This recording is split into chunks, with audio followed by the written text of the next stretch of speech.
میں انگریزوں کے دور اقتدار میں محکمہ پولیس کا ایک انسپکٹر۔ پیش خدمت ہے جاسوسی اور سراغ رسانی کی ایک نئی کہانی جس کا نام ہے بٹن، بزرگ اور بدکار بیوی۔ کہانی میں جانے سے پہلے آپ سے ایک ہی درخواست کہ اگر آپ اس چینل پر نئے ہیں تو اس چینل کو سبسکرائب کیجئے اور ساتھ ہی بیل آئیکن کو بھی پریس کیجئے تاکہ ہر نئی آنے والی جاسوسی ویڈیو کا نوٹیفیکیشن آپ کو بر وقت مل سکے۔ تو آئیے کہانی کی طرف چلتے ہیں۔ میں تانے پہنچا تو صبح کی روشنی سفید ہونے لگی تھی۔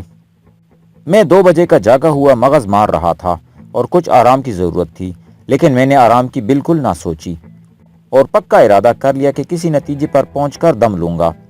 ایک کانسٹیبل کو اپنے گھر بھیجا کہ میرے واسطے ناشتہ لے آئے۔ نوکرانی کو میں نے باہر بٹھا دیا تھا اور ایک ہیڈ کانسٹیبل سے کہا کہ اس کے واسطے چائے اور ایک بند لے آئے۔ میں خود اپنے دفتر میں یہ سوچنے بیٹھ گیا کہ قتل کا باعث کیا ہو سکتا ہے۔ سب سے پہلے تو باعث معلوم کرنا تھا۔ یہ معلوم ہو جانے سے قاتل تک پہنچنا آسان ہو جاتا ہے۔ میں دماغ کو لیموں کی طرح چھوڑنے لگا تھا۔ مجھ کو یقین ہو رہا تھا کہ مقتولہ کے ساتھ زیادتی جبری طور پر نہیں ہوئی، بلکہ اس میں مقتولہ کی رضا و رغبت شامل تھی۔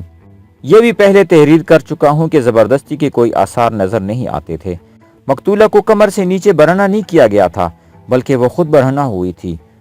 ٹھیکیدار کی بہو نے مقتولہ کے چال چلن کی جو باتیں سنائی تھی، ان کی روشنی میں میری سوچیں کام کر رہی تھی۔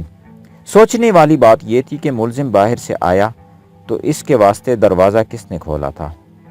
مقتولہ نے ہی کھولا ہوگا اور یہ اس کا چاہنے والا کوئی دوست یعنی آشنا ہوگا۔ لیکن سوال یہ پیدا ہو رہا تھا کہ اس نے قتل کیوں کیا؟ یہ تو صاف ظاہر تھا کہ قتل زیادتی کے بعد کیا گیا۔ پھر یہ بھی ایک معمہ تھا کہ اس نے زیورات کے ڈبے اور سنگار میز کی درازیں کیوں کھولی؟ اگر کھولی تھی تو زیورات اور پرس میں سے اتنی رقم چھوڑ کیوں گیا؟ یہ خیال بھی آیا کہ ہو سکتا ہے کہ ملزم کے پاس ریوالور یا خنجر تھا اور اس نے مقتولہ کو اس قدر خوفزدہ کر دیا تھا کہ اس نے ہتھیار ڈال دیے اور ملزم کے ہاتھوں کٹ پتلی بن گئی۔ مقتولہ کوئی شریف لڑکی تو تھی نہیں کہ اس کو اپنی عصمت کا اتنا زیادہ خیال ہوتا۔ یہ بھی ممکن تھا کہ ملزم نے چہرہ نقاب میں چھپا رکھا ہو اور کسی طرح چہرہ ننگا ہو گیا اور ملزم کی شناخت ہو گئی۔ اس صورت میں ملزم نے مقتولہ کو قتل کر دینا ضروری سمجھا۔ لیکن پھر وہی بات سامنے آ گئی کہ ملزم آیا کس طرف سے آیا تھا؟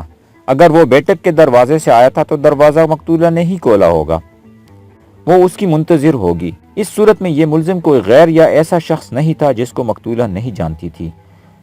پھر وہی سوال کہ ملزم اتنا قیمتی مال چھوڑ کیوں گیا؟ یہ خیال بھی آیا کہ وہ جو کوئی بھی تھا اس کو معلوم تھا کہ آج رات ٹھیکیدار گھر میں نہیں۔ ہو سکتا ہے مقتولہ کو معلوم تھا کہ ٹھیکیدار رات پچھلی گاڑی سے آئے گا۔ یہ کوئی اس کا اپنا آشنا ہوگا جس کو اس نے بلایا تھا۔ اس خیال کے آگے پھر اندھیرا آ گیا کہ وہ آشنا ہی تھا تو وہ مقتولہ کو کیوں قتل کر گیا؟ ایک اور امکان دماغ میں آیا، وہ یہ کہ مقتولہ کا آشنا بیٹک سے واپس نکل رہا تھا تو ٹھیکیدار کے کسی بیٹے نے اس کو دیکھ لیا۔ وہ آدمی تو نکل گیا اور بیٹا بیٹک سے مقتولہ کے بیڈ روم میں آ گیا۔ اس نے مقتولہ کو اس حالت میں دیکھ لیا۔ مقتولہ نے اپنی آپ کو ابھی سنبھالا نہیں تھا۔ بیٹے نے غصے سے پاگل ہو کر مقتولہ کا گلا دبوچ لیا اور اس کو مار ڈالا۔ یہاں پھر بکھرے ہوئے زیورات میرے سامنے آ گئے۔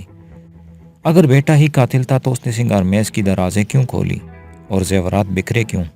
پھر یہ امکان بھی دماغ میں آیا کہ مقتولہ نے درپردہ تعلقات ٹھیکیدار کے درمیانے یا اس سے چھوٹے بیٹے کے ساتھ بنا رکھے ہوں گے۔ اس میں سے کوئی بیٹک کی طرف سے مقتولہ کے بیڈ روم میں آیا۔ وہاں سے جب نکل رہا تھا تو بڑے بیٹے نے دیکھ لیا، جو مولوی ٹائپ تھا اور مذہب کے معاملے میں بڑا ہی سخت تھا۔ اس نے اپنے بھائی کو تو چھوڑ دیا لیکن بیڈ روم میں آ کر مقتولہ کا گلا گونٹ دیا۔ اس نے سوچا ہوگا کہ فساد کی جڑ یہ شیطان عورت ہے، اسی کو دنیا کے تختے سے اٹھا دیا جائے۔ ایسا ممکن ہو سکتا تھا، لیکن اس مولوی ٹائپ بندے نے زیورات الٹ پلٹ کیوں کیے؟ زیورات اور رقم کا سوال مجھ کو بار بار پریشان کرتا تھا۔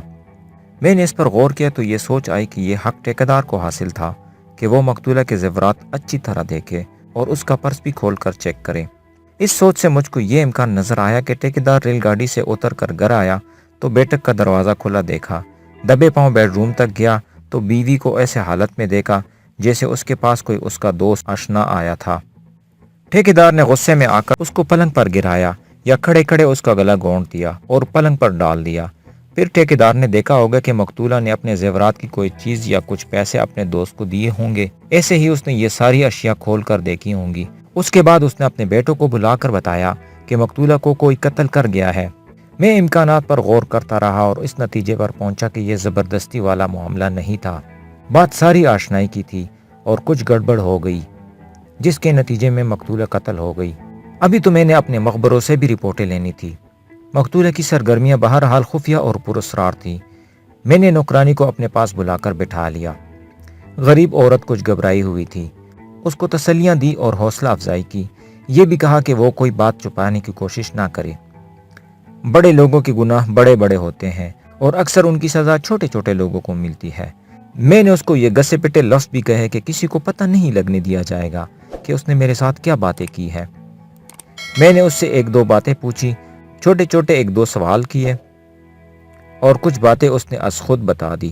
اس طرح جو معلومات حاصل ہوئی وہ یوں تھی کہ اس نوکرانی کو ٹھیکیدار نے کہا تھا کہ وہ نئی بیوی کا زیادہ خیال رکھا کرے اور زیادہ وقت اس کی خدمت میں لگایا کرے۔ مطلب یہ تھا کہ وہ اپنے آپ کو مقتولہ کی ملازمہ سمجھے۔ اس نوکرانی کو میں نے غور سے دیکھا اور اس کے بولنے کا انداز دیکھا تو میں نے یہ رائے قائم کی کہ دکھاوے کے لیے بھولی اور سیدھی سادی بنی ہوئی ہے، ویسے اچھی خاصی چالاک اور جہاں دیدہ عورت ہے۔ میں نے کچھ باتیں واردات سے ہٹ کر بے تکلفی سے کی تو وہ میرے ساتھ ذرا اور فری ہو گئی۔ اس نے بتایا کہ مقتولہ نے اس کو پیسے دینے شروع کر دیے اور اس کو اپنے ساتھ بے تکلف کیا۔ نوکرانی نے مجھ کو صاف الفاظ میں کہا کہ وہ بچی تو نہیں تھی کہ کچھ نہ سمجھتی، وہ سمجھ گئی کہ مقتولہ اس کو اپنے خفیہ کاموں میں استعمال کرنا چاہتی ہے۔ نوکرانی نے یہ خاص طور بتایا کہ مقتولہ ٹھیک چال چلن کی لڑکی نہیں تھی اور اس کی یہ تربیت اس کی ماں نے کی تھی۔ اس کے باپ کی بابت نوکرانی نے بتایا کہ لالچی اور دھوکہ فریب والا آدمی ہے، لیکن بالکل غریب اور مسکین بنا رہتا ہے۔ میں نے اس سے پوچھا کہ یہ کہاں تک صحیح ہے کہ مقتولہ یہاں سے پیسے اڑا کر اپنے ماں باپ کو دیا کرتی تھی۔ نوکرانی نے کہا، دوسروں کو شک ہوگا، مجھ کو شک نہیں، مجھ کو تو یقین ہے۔ یقین اس طرح کہ کئی بار بیوی نے مجھ کو پیسے دیے اور کہا کہ یہ اس کی ماں کو دے آئے۔ ٹھیکیدار صاحب کو تو پتہ ہی نہیں کہ ان کی جیب میں کس طرح مال آتی ہے اور یہ کدھر جا رہی ہے۔ اس گھر میں دولت کا تو کوئی حساب کتاب ہی نہیں۔ میرا خیال ہے کہ ٹھیکیدار صاحب کو کبھی شک بھی نہیں ہوا کہ ان کی نئی دلہن نے نہر کا رخ کدھر کو پھیرا ہوا ہے۔ میں نے نوکرانی کو شاباش دی اور حوصلہ افزائی کر کے کہا کہ وہ اگر پیسے اس کی ماں تک پہنچاتی رہی تو پھر مقتولہ کے دوستوں کو اس کے پیغام بھی پہنچاتی ہوگی۔ نوکرانی اب بولنے پر آ گئی تھی۔ اس نے بڑے صاف لفظوں میں بتایا کہ یہ تو اس کا ایک خاص اور خفیہ کام تھا جس کا اس کو مقتولہ سے بہت انعام ملتا تھا۔ اس نے مقتولہ کے محلے کا ایک نوجوان آدمی کا نام لے کر بتایا کہ شادی سے پہلے مقتولہ کی اس کے ساتھ دوستی چل رہی تھی۔ یہ پاک محبت والی دوستی نہیں تھی بلکہ ناپاک تعلقات والا معاملہ تھا۔ دیکھنے والے کہتے تھے کہ ان کی شادی ہو جائے گی، دونوں ایک ہی ذات اور برادری کے تھے، لیکن ٹھیکیدار کو یہ لڑکی اتنی اچھی لگی کہ اس کے باپ سے رشتہ مانگا اور باپ نے بیٹی ٹھیکیدار کے ساتھ بیاہ دی۔ میرے کہنے پر نوکرانی نے بتایا کہ یہ تو سب کہتے ہیں کہ ٹھیکیدار نے اس لڑکی کو منہ مانگی قیمت دے کر خریدا ہے۔ نوکرانی نے خاص بات یہ بتائی کہ مقتولہ کے اس دوست کے ساتھ تعلقات شادی کے بعد بھی چلتے رہے تھے۔ ٹھیکیدار کو تو مقتولہ اپنا صرف شریک خاوند سمجھتی تھی، عملاً اس کا خاوند یہ دوست تھا۔ نوکرانی نے بتایا کہ ٹھیکیدار 8-10 دنوں بعد 1-2 راتیں باہر رہتا تھا۔ وہ ٹھیکیداری کے سلسلے میں بڑے شہر چلا جایا کرتا تھا۔ اس کی غیر حاضری میں مقتولہ اپنے دوست کو رات کے وقت اپنے گھر یعنی ٹھیکیدار کے گھر بلایا کرتی تھی۔ پیغام نوکرانی لے جاتی تھی۔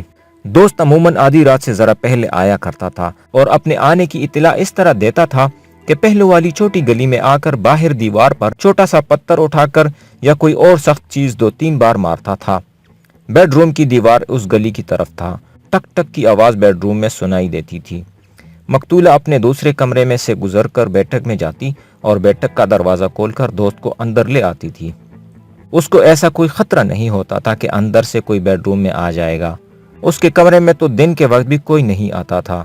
ٹھیکیدار کی بہو نے کہا تھا کہ مقتولہ نے اپنی الگ تلگ ایک زندگی بنا رکھی تھی۔ پھر مقتولہ کی اس دوست کی شادی ہو گئی۔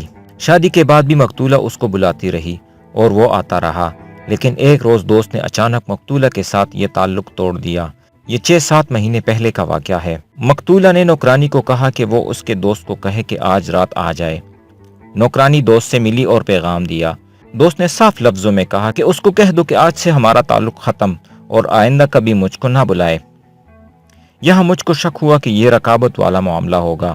رقابت بھی اتنی شدید ہوگی جس کا نتیجہ قتل کی واردات کی صورت میں سامنے آیا۔ میں نے نوکرانی سے پوچھا کہ اس دوست کے علاوہ مقتولہ کا کوئی اور دوست ہوگا۔